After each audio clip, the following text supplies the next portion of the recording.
Well, here we are visiting a classic Zone 1 garden that's well established, very energy efficient. We're just a few metres from the house and we've got food production everywhere. We've got very functional footpaths that are all controlled by beneficial ground covers. We've got mulch production in surplus, all different types, high mineral comfrey that can be added to gardens. There's animal systems around us that we can add manure. This is really classic Zone 1. Into the Zone 1 scape, we're literally going through an envelope of passion fruit and food through a trellis in a real home situation.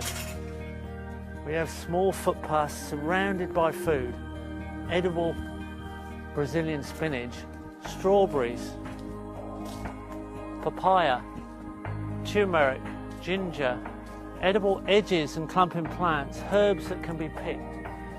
This is a foodscape, but it's also quite ornamental. We go on through zones within zones. There's cardamom right here. There's choco above us. We're next to a pizza oven. Functional structure. There's seedlings being grown on a table. In here we have small ponds, ornamental plants, more passion fruit.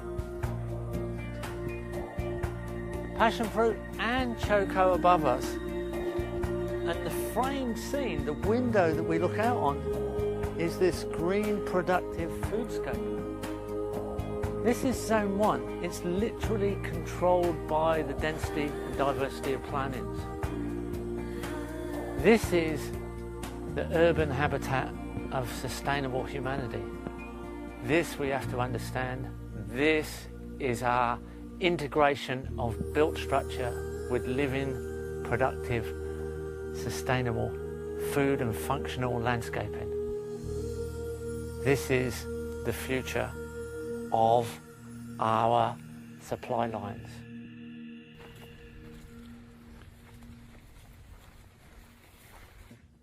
Here we have an acerola cherry, one of the highest fruits in the world in vitamin C. Oh, it's right here like a vitamin C pill near the house. Down a footpath surrounded by herbs, next to a natural ionized swimming pool, no chlorine involved here. We have food plants going right up against the pool. I can see a kangkong there, Ipomera aquatica, a natural spinach of the tropics. We have bell peppers, chili peppers, grapevine, lost all its leaves in winter, letting the winter light come through, but would be a complete green shade in summer as a functional feature. Underneath we've got Tahitian spinach right outside the door as a really good subtropical leaf crop. So we've got all kinds of foods very close and very convenient. Typical Zone 1 planning. There are human-friendly elements here. There are garden seats. Again, more bird baths, little ponds. So there's a diversity of habitat, predator habitat, frog ponds, rockeries for lizards, perches for birds, bird baths to attract in the birds. It's a friendly habitat to people. Here's a big custard apple. Here's a citrus right behind us with a passion fruit, with cardamoms, with papayas. There's just layers and layers and layers of food here. There's root crops, clumping crops, herbs. There's more than I could mention, but it's all stability by diversity occupying the space. This is a very, very secure landscape to live in, and it's a landscape that you feel as if you're insured, your existence is insured, and your health is insured. And it's vital, and it's still interesting, and it's still aesthetic. This is not an untidy landscape. This is a landscape that is very beautiful, and it's very, very healthy for you and other creatures. It's not exclusive. It's not a landscape where we have to go to war against weeds or a war against pests. Everything is in balance, and the surplus is our supply line, our needs. We see that we are actually interacting with solar energy and feeding back to the grid. We have solar hot water. We have solar electricity. We have a natural vent on the top of the house cooling it down. And we even have a satellite dish. We're not exclusive as if technology is some kind of enemy. We're interacting with technology in an appropriate way. This is a permaculture design system, one that really works. So as we transit through Zone 1, we pass a lime that's hanging over from Zone 2. Out of the gate, and very quickly we go through into a second zone. This is the broader zone of forest, and there's fruit on the floor immediately. I've got to step over fruit. We've got understories of coffee in production. We've got different types of fruit trees all around us. We're in a broad zone with rough mulches.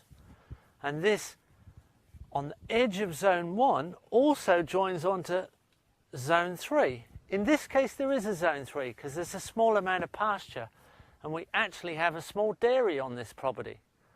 So as we walk around this more open forest, allowing citrus to grow, there's a great diversity of mixtures of trees. It's not just one species. There's chocolate pudding fruit, black sapote, Chinese raisin, longan, mulberries, nitrogen fixing trees, a whole mixture of forestry. It's well established and it's quite open. It's an easy system to walk through. It's an easy system to pick because this system's almost 13 years old now. As we get to the edge, we come up to a section here where Zone 3 meets Zone 2, and we've got a small dairy yard. So there's just one Jersey cow, milked every day, produces all the milk and all the cheese and butter for this family. And it's fed from a small pasture that actually gains nutrient from Zone 1 and Zone 2 drainage, and the surplus forage crops that are also mulch crops double as a support for the cow. So there's cut forage surplus in Zone 1 and 2 that's fed over to our cow, which returns manure back into Zone 1 and Zone 2. These are simple cycles. They're all cycles that work very well and create a very healthy environment. So here's a conventional road, hard surface road, coming through the landscape and picking up water. Now the drain has been picked up so it comes into this property and fills these two dams on either side of the driveway.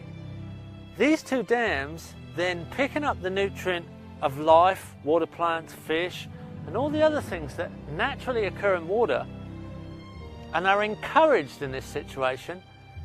They then, when an overflow occurrences happen, and that's quite quick with that feed of water off that road, overflow into the system and soak the nutrient down through Zone 2, and that soaks into Zone 3. This is a matter of just stacking natural functions through zones, making connections between elements that most people wouldn't see connections for. A road to a dam, to a productive diverse forest, to a nutrient flow, to a small pasture. Simple connections make all the productivity easier. This is zone planning, this is design function. This makes life, productivity, healthy systems easier to achieve. Design planning. Here we have an organic matter swale, full of all kinds of organic matter, broken down branches, bits of old furniture. There's boxes in here that are going to go back to the soil. There's old overalls. There's even old bits of furniture that'll all break down in this humid material because there's a swale under here that's trapping moisture. Bananas are sucking that moisture and living on it. There's banana fruit above me. What a great appropriate system. There's nothing fancy about this, but it works. And that's the main thing. Here we are walking again through Zone 1. I'll pick up a bit of forage on the way through. And our cows are waiting for us. They're on the edge of Zone 3. So here's Zone 2 is kind of missing at this point, but it doesn't matter. We're joining Zone 1 to Zone 3. And they're really happy about that, because they can share in the production and they can produce for us easily harvested fertilizer, as in their manure, mineral rich with our nutrient from our Zone 1. Good design. This is where things become very functionally energy efficient. We've got all kinds of elements around us that make our work easier, and production simply a matter of functional interrelationships.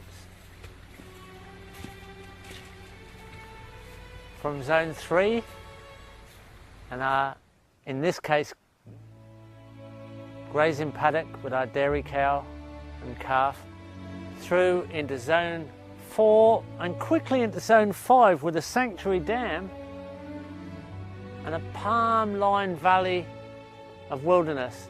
The edge of the system, Zone 5, cares for itself, and there's a beautiful backdrop of serenity and sanctuary.